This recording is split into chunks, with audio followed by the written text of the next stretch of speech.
وإن القرآن كلام الله منه بدأ بلا كيفية قولا. قرآن کریم دی الله تعالی کلام ده بغیر دی کیفیت نه دی قول په شکل کې دی الله تعالی نه دی ظهور شوی ده. د مونږه دا عقیده ده چې الله تعالی ذات او د الله تعالی صفات د دې کیفیت نه پاک دي. د الله تعالی ذات د کیفیت محتاج نه ده، د الله تعالی صفات هم د کیفیت محتاج نه دي.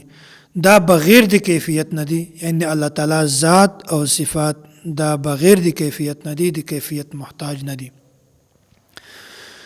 امام بیهقی رحمت الله علیه کتاب الاسماء والصفات په دې کې امام بیهقی رحمت الله علیه دا یو اصول ذکر کړی دا وی فإن الذي يجب علينا وعلى كل مسلم أن يعلمه. موږ ټولو مسلمانانو لپاره دا عقیده ساتل دا ضروري ده ان ربنا ليس بذي صورة ولا کیفیه، چې الله تعالی دا بغیر د صورت نه ده او بغیر د کیفیت نه ده. فإن الصورة تقتضي الکیفیه، ځکه چې صورت د دې کیفیت تقاضا کوي. وهي عن الله وعن صفاته منفیه، نو الله تعالی ذات او د الله تعالی صفات د دې کیفیت نه بالکل پاک دي.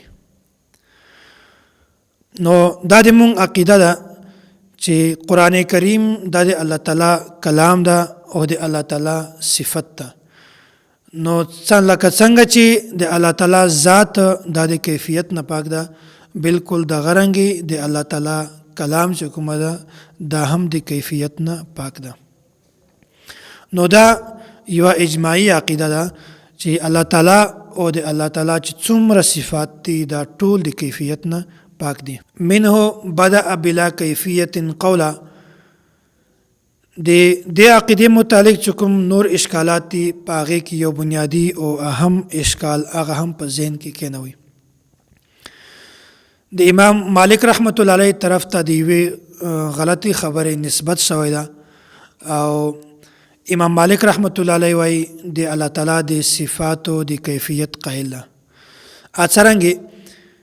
امام مالک رحمت الله علیه ته یو ورځ د شاګرد راغی او دا سوال یې نو کو چې الرحمن علی العرش استوى کیف استوى. وای الله تعالی په عرش باندې مستوی ده، د دې استوا کیفیت تشای ده. بیا وای چې امام مالک رحمت الله علیه جواب ورکو چې الاستواء معلوم والکیف مجهول والایمان به واجب والسؤال عنه بدعه. وای د دې کیفیت کومه ده دا مجهول ده او په دې باندې ایمان راوړل دا واجب دي او د دې متعلق او د کیفیت متعلق سوال کول دا بدعت ده. نو امام مالک رحمت الله علیه دالته د الله تعالی د صفاتو د لپاره کیفیت ثابت کړی ده، اگر چې هغه کیفیت مجهول ده. مجهول کیفیت دا مطلب چې الله تعالی د صفاتو کیفیت شته خو مونږ ته په نظر ناراضي. وای امام مالک رحمت الله علیه دالته والکیف مجهول دا بیان کړی د دینه دا معلومه شول چې امام مالک رحمت الله علیه د الله تعالی د صفاتو د لپاره د کیفیت قائل ده، اگر چې هغه صفات کیفیت کوم دي هغه مجهول ده. نو دې جواب هم په ذهن کې کېنوي چې امام مالک رحمت الله علیه طرف ته د داسې خبره صحیح سند بالکل نشته. دا په غلط سند سره د امام مالک رحمت الله علیه طرف ته د خبرې نسبت شوی ده. او داسې امام بیهقی رحمت الله علیه او حافظ ابن حجر اسقلانی رحمت الله علیه نو هغه فرمای وای د یو صحیح سند سره د امام مالک رحمت الله علیه دا قول ذکر کړی ده. نو عبد الله بن وهب رحمت الله علیه دا فرمای وای زه د امام مالک رحمت الله علیه سره ناستو، ما سره نور کسان وو. وای وکست امام مالک رحمت الله علیه نه دا سوال وکړو یا ابا عبد الله الرحمن علی العرش استوى کیف استواؤه.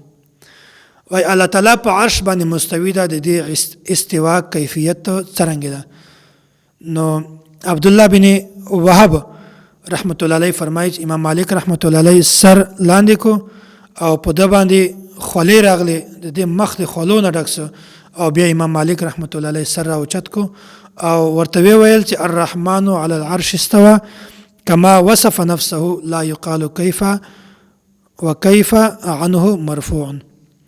ای الله تعالی په عرش باندې مستوی ده لکه څنګه چې الله تعالی خپل بیان کړی ده او دا ما وایي چې څنګه والکیف وکیف عنه مرفوع او دا کیفیت کومه ده د الله تعالی نه مرفوع ده ختم شوی ده. وای دلته امام مالک رحمت الله علیه خپل د کیفیت نفي کوي وای الله تعالی په عرش باندې مستوی ده خدا ما وایي چې څنګه مستوی ده بلکې کیفیت د الله تعالی نه بالکل سیټه ده. الله تعالی د کیفیت محتاج نه ده او بالکل په دغه رنګ امام بیهقی رحمت الله علیه او حافظ ابن حجر اسقلانی رحمت الله علیه دا په یو بل طرق سره دا یو روایت نقل کوي وای امام اوزاعی امام مالک امام سفیان ثوری امام لیث بن سعد رحمت الله علیه د دینه دغه حدیث متعلق سوال وشو چې په حدیثو کې د الله تعالی د صفاتو ذکر ده بیا دغه جواب ورکو امر روحا کما جاءت بلا کیفیت دا احادیث چې څنګه راغلي دي بس په یغه طریقې بیانوي بغیر د کیفیت نه. ادینه دا معلومه شو چې امام مالک رحمت الله علیه او نور چې کوم غټ بزرگان دي هغه هم ټول د الله تعالی او د الله تعالی د ذات او د الله تعالی د صفات د کیفیت نفي کوي. وایي چې د دې لپاره کیفیت ثابت نه ده بیا تاسو د کیفیت خبره ولې کوي او کوم ځای کې چې امام مالک رحمت الله علیه دا بیان کړی ده چې ول کیف مجهول د دې سند په صحیح طریقه سره د امام مالک طرف ته نشي کېدلی بلکې په غلطه طریقه سره په غلط سند سره د امام مالک طرف ته دا خبره منسوبه شوې ده. دا عقیده نمبر 33 د عقیده ترجمه هم په ذهن کې کېنوي وان القرآن کلام الله او قرآن کریم دا د الله تعالی کلام ده منه بدأ بلا کیفیت قولا بغیر د کیفیت نه د قول په شکل کې د الله تعالی نه د ظهور شوی ده وانزله علی رسوله وحیا او الله تعالی پر رسول الله صلی الله علیه وسلم باندې د وحی په صورت باندې را نازل کړی ده وصدقه المؤمنون على ذلك حقا او مؤمنینو ټول مؤمنانو د تصدیق کړی ده چې دا حق ده په دی وجه باندې د قران کریم تصدیق کړی ده وايقنوا انه كلام الله تعالی بالحقیقه او په دې خبره باندې د مشټولو یقین ده چې دا حقیقتا دی الله تعالی کلام ده ليس بمخلوق ككلام البريه دا مخلوق نه ده د مخلوق د کلام غوندي فمن سمعه فزعم انه كلام البشر فقد كفر او چا چې دا کلام واورید او بیا دا عقیده یې ولرله چې دا د یو بشر کلام ده نو دا سړی کافر ده. وقد ذمه الله وغاب عابه او الله تعالی د دې مذمت بیان کړی ده د داسې سړي چې هغه دغه کلام الله د یو بشر کلام ګڼي. واوعده بسقر حيث قال تعالی او د داسې سړي لپاره الله تعالی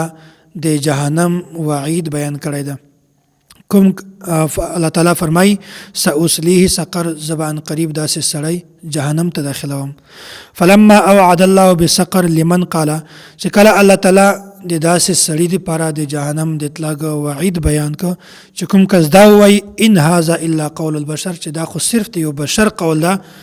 علمنا وايقنا انه قول خالق البشر ولا يشبه قول البشر نو یا موږ په دا خبره باندې یقین وکړو چې دا بالکل د خالق قول دا کلام دا د بشر کلام نه ده.